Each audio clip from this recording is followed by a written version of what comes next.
কোনো ধরনের তদবির ও ঘুষ ছাড়াই শারীরিক ও মেধার যোগ্যতার ভিত্তিতে মাত্র ১২০ টাকায় খাগড়াছড়িতে পুলিশ কনস্টেবল পদে ৯ জন প্রার্থী নিয়োগ পেয়েছেন। এদের মধ্যে ৯ জন দিনমজুর ও অটোচালক বলে জানা গেছে। মৌখিক পরীক্ষা শেষে বিকালে নবাগত পুলিশ সদস্যদের ফুল দিয়ে বরণ করে নেন police super Mohammad Arefin Jewel. Khagrachari police লাইন্সের ড্রিল শেডে আয়োজিত এ ট্রেনিং রিক্রুট কনস্টেবল পদে মৌখিক পরীক্ষায় অংশ নেন ৩১ জন। তাদের মধ্যে ৯ জন উত্তীর্ণ হন। অপেক্ষমান রয়েছে ৩ জন। উত্তীর্ণদের ৭ জনই দিনমজুর ও অটোচালকের ছেলে বলে জানা গেছে।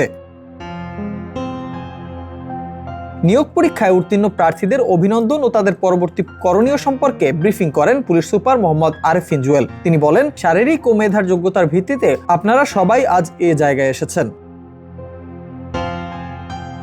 তিনি নবাগত পুলিশ সদস্যদের উদ্দেশ্যে বলেন, সততা ও কর্মনিষ্ঠার মাধ্যমে বাংলাদেশ পুলিশের ভাবমূর্তি উজ্জ্বল করতে হবে, তবেই গড়ে উঠবে স্মার্ট বাংলাদেশ। এ সময় প্রতিক্রিয়া জানাতে কয়েকজন নবাগত পুলিশ সদস্য আনন্দে আপ্লুত হয়ে কেঁদে ফেলেন। জানা যায়, খাগড়াছড়িতে ৯টি পুলিশ কনস্টেবল পদের বিপরীতে ৪৫০রও বেশি আবেদন পড়ে।